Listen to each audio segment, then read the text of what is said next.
Christmas betrayal. Dad yells you are a burden. Leave exclamation mark until he realized I fund their entire life. Family drama explodes. I never thought my own family would turn on me. Not like this. Not on Christmas. But I guess that's what happens when people get used to taking you for granted. They start thinking you owe them. That everything you do for them is just the way things should be. And the second you stop, well, then you're the problem. My name is Noah. I'm 24 years old, and for the past few years, I've been the one holding my family together. Not that they ever acknowledged it. Growing up, we weren't rich, but we got by. My dad worked construction. My mom did part-time bookkeeping. We weren't drowning in money, but we weren't starving either. At least, not at first. Things changed when my dad hurt his back on the job a few years ago. He stopped working, said he was waiting on disability checks that never seemed to come.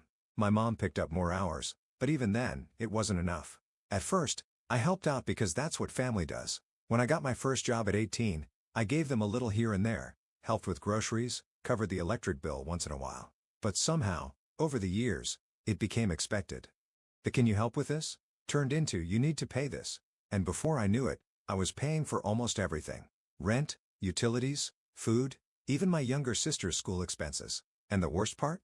They acted like it was nothing. Not once did my dad say thank you. My mom just treated it like my responsibility. And my older brother, who, by the way, was 27 and still lived at home, never chipped in a single cent. If anything, he made fun of me for being too responsible. I kept telling myself it was temporary, that once my dad got his disability or my mom got a better job, things would go back to normal. But that day never came, and somewhere along the way, I stopped believing it would. Still, I didn't expect what happened on Christmas night. We were all gathered around the table. Me, my parents, my brother, and my 17-year-old sister Lily. Dinner was the usual spread: turkey, mashed potatoes, green bean casserole. My mom had always been big on Christmas dinner, insisting we keep traditions alive no matter how tight money was. For the first half of the meal, everything seemed normal. My dad was drinking. No surprise there. My brother was glued to his phone, occasionally making a sarcastic comment whenever my mom tried to start a conversation. Lily was scrolling through social media. Just another holiday in the family. Then somewhere between passing the stuffing and my dad pouring himself another glass of whiskey, the conversation shifted. "You know," my dad said, leaning back in his chair, "Noah's been living here in Renfrew for years now." I stopped mid-bite, my fork hovering over my plate. "What?" Mom nodded as if this was something they'd discussed before. "We've been talking, honey. You're 24 now. It's time you moved out and started your own life." I stared at them. "You can't be serious." My brother snorted. "Dude, you're way too old to still be living at home." I set my fork down carefully. "I pay to live here." My dad waved a hand dismissively. "That's not the point. A man your age shouldn't be living with his parents." I laughed. A short, humorless sound. "I cover the rent, the electricity, the internet, groceries, half of Lily's school fees, and I'm the one freeloading." Mom sighed, shaking her head like I was being dramatic. "We're not saying you don't help, Noah. But it's time for you to be independent. Your father and I think it's for the best." "For who?" I asked, my voice sharp. She didn't answer, and that's when it really hit me. They hadn't even thought this through. They were so used to me paying for everything that it hadn't occurred to them what would happen when I left. For years, I had sacrificed for them. Put my own wants, my own future on hold so they could have a roof over their heads. And now, they were tossing me out like I was nothing. Like I was the problem. My stomach twisted, not with sadness, not even with anger, just disbelief. I exhaled slowly, forcing myself to stay calm. "All right," I said, "if that's what you want." Mom's expression softened like she thought I was finally seeing reason. "I know it's scary, sweetie, but this will be good for you. We can even help you look for a place." I almost laughed. Instead, I just nodded. "I'll start packing tomorrow." And for the first time that night, a flicker of uncertainty crossed her face. The next morning, I woke up early. Not because I wanted to, but because I barely slept. The conversation from last night kept playing in my head on an endless loop. The way my dad had leaned back in his chair like he was doing me a favor. The way my mom had spoken to me like I was a child who just didn't understand what was best for him. The way my brother had smirked, like this was all some big joke. But it wasn't a joke. They wanted me gone? Fine. I was gone. I grabbed a couple of duffel bags from my closet and started packing. Clothes first, the essentials, then my work laptop, important documents, anything valuable I didn't want to leave behind. I didn't have much in the way of furniture. Most of it belonged to them anyway. I had always put off getting my own place because I thought they needed me. Turns out, I just needed my money. By noon, I was nearly done. I was shoving the last of my things into a bag when I heard a knock on my door. It was Lily. She hovered in the doorway, arms crossed, shifting her weight from foot to foot. "You're really leaving?" I zipped my bag shut. "That's what they wanted." She chewed her lip, looking uncomfortable. "Mom said you'd calm down." I let out a short laugh. "She actually thinks this is me overreacting?" Lily didn't answer. She just stood there like she wasn't sure what to say. And for a brief second, I felt a pang of guilt. She was the only one I felt bad about leaving behind. She was still a kid, still stuck under the roof, but I couldn't stay for her. "Look," I said, softening my tone, "I'm not mad at you, okay? But I'm not staying where I'm not wanted." She nodded, but she looked away quickly like she didn't want me to see whatever expression was on her face. And then, without another word, she turned and walked off. I sighed and grabbed my bags. Time to go. The living room was empty when I came downstairs. For a second, I thought maybe I could just slip out without another conversation. But as I reached the door, my mom walked in from the kitchen. Her eyes flicked to my bags, and she hesitated. "You're really leaving now?" I stared at her. "You told me to." She frowned, like she didn't like hearing it put that way. "Well, I thought you'd take a little more time to figure things out." "No need. I already have a place I can stay." That wasn't entirely true. I had a few options: crashing with a friend, getting a short-term rental. I'd figure it out. What I wasn't going to do was stand here and let her guilt trip me into staying longer. My dad walked in next, scratching his stomach like this was just another lazy afternoon. "So, you're really doing this?" I didn't even bother answering. I just reached for the doorknob. That's when my mom spoke again. "Noah, before you go, we need to talk about the bills." I froze. Then I turned back slowly. "What?" "Well," she said, as if this was the most reasonable thing in the world.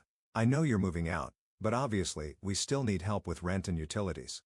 We were thinking you could keep sending some money, at least for a little while." I just stared at her. I must have misheard. "You're kidding." She shook her head. "No, I'm serious. We can't afford everything on our own right now, and you've been helping for so long. It wouldn't be that different. You just be." I cut her off. "You kicked me out." "We asked you to move out," she corrected, like that made any difference. Dad sighed like I was the one being difficult. "Come on, kid, don't be selfish. We took care of you for years. Now it's your turn to help us." I felt my hands curl into fists. I couldn't believe what I was hearing. They had no problem throwing me out. No problem telling me to leave like I was some kind of parasite. But the second they realized that also meant losing my money, now they wanted me to stick around just enough to keep paying their bills. Unbelievable. I took a deep breath. "No." Mom blinked. "No, no," I repeated. "I'm not paying for anything anymore. You made it clear I'm not part of this household, so I'm done." Silence. Then Dad scoffed. "Well, that's how you repay us." Mom looked genuinely offended. "We are your family, Noah." I laughed. I couldn't help it. "Funny," I said.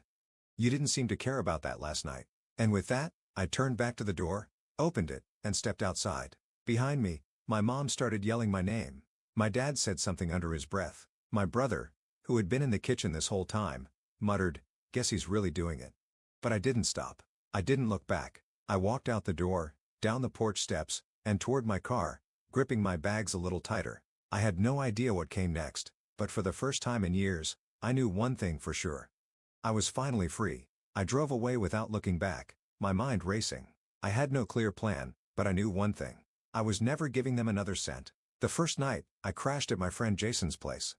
He didn't ask many questions, just handed me a blanket, and told me to make myself at home. I spent that night scrolling through rental listings, realizing for the first time that I could actually afford my own place now that I wasn't footing the bill for an entire household. Within a week, I signed the lease on a small but comfortable apartment. It wasn't anything fancy, just a one-bedroom with old cabinets and slightly creaky floors, but it was mine. No one barging into my room unannounced, no passive-aggressive comments about what I should or shouldn't be spending my money on, just peace.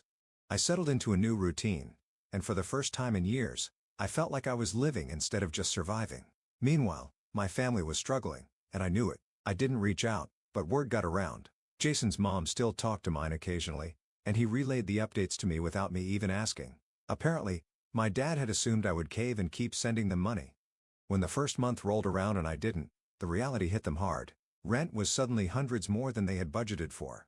The internet bill, the electric bill, the car payments, things I had been covering for years were now their responsibility, and it wasn't going well. My mom picked up extra shifts at work. My dad started trying to sell some of his old junk, and my brother, who had always acted like my money didn't matter, suddenly had to start paying for his own gas instead of mooching off me. They were finally facing the consequences of their own choices, and I felt no guilt about it. As for me, I was thriving. My new place felt like freedom. I started decorating, picking out furniture I actually liked instead of making do with hand-me-downs. I could eat what I wanted, come and go as I pleased, and spend my paycheck on myself without feeling guilty. My stress levels dropped almost overnight. I didn't realize how tense I had been living with them until I was finally out. The best part? The overwhelming sense of relief every time I walked into my apartment knowing I didn't have to answer to anyone. No more manipulation. No more guilt trips. No more financial drain. I had built a life of my own, and for the first time in a long time, I was happy. But then a month later, my phone rang. It was my mom, and I had a feeling she wasn't calling just to check in.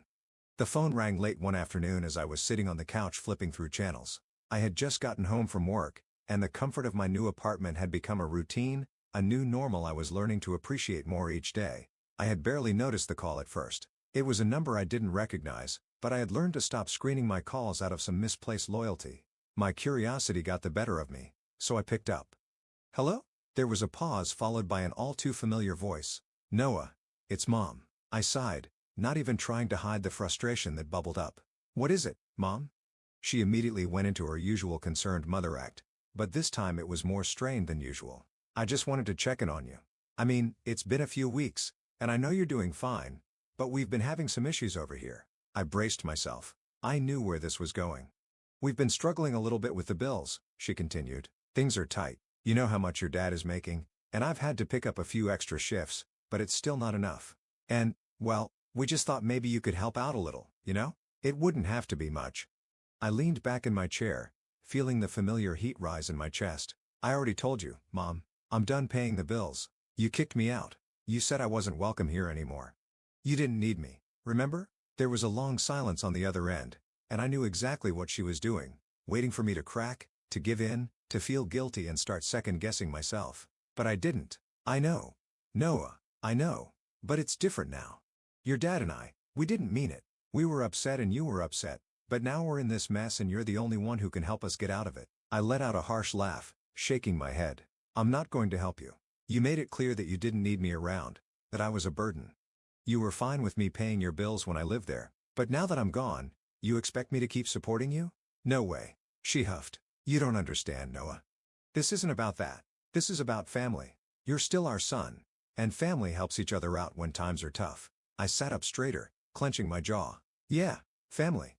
Funny how that concept only seems to apply when you need something from me. When I needed help, I was invisible. Don't try to use that excuse now." "Look, Noah," she said, her voice dropping into a pleading tone. "We've tried everything, but without your contribution, we're going to lose the house. You can't expect us to just figure this out without you. It's your fault too. You have to help." My heart raced, and the anger started to flood in.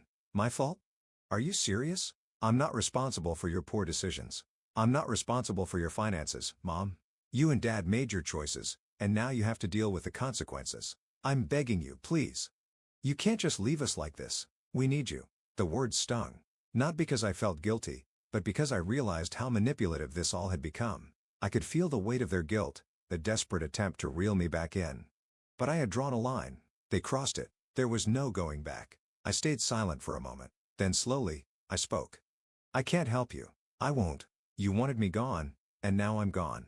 I'm sorry you're struggling, but that's not my problem." There was another long silence.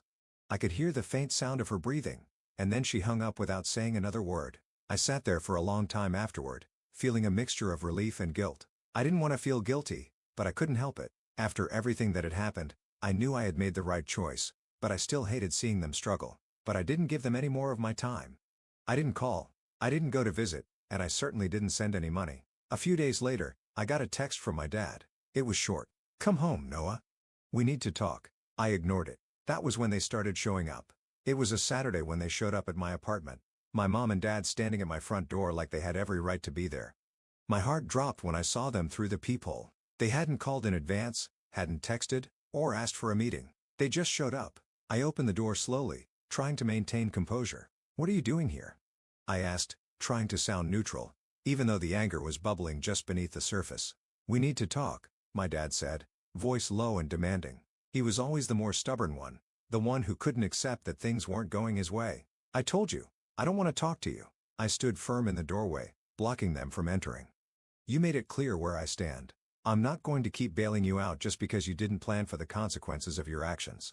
My mom, standing behind my dad, finally spoke up. Noah, this is ridiculous. We're family. You can't just leave us to fend for ourselves. And why not? I snapped. You didn't care about me when I was paying for everything. So why should I care about you now? Because you owe us. My dad's voice rose, more desperate now. We gave you everything. You didn't have to worry about bills. We let you live under our roof for all those years. And now you want to just walk away from all of it? You can't do that. You have to help us. You're not getting a penny from me. I stood my ground, not even moving an inch. They stood there, glaring at me for a long moment. The tension between us was palpable, a thick, suffocating wall of anger and hurt. And then my dad did something I hadn't expected. He stepped forward and pushed past me. Get out of the way, Noah. I didn't even try to stop him. The moment he crossed the threshold, I realized just how much he had assumed that he was still in control. He marched through my apartment like it was his own, looking around at everything with an air of entitlement. This place is a dump, he muttered under his breath. Get out of my apartment, I said through gritted teeth. But he didn't leave.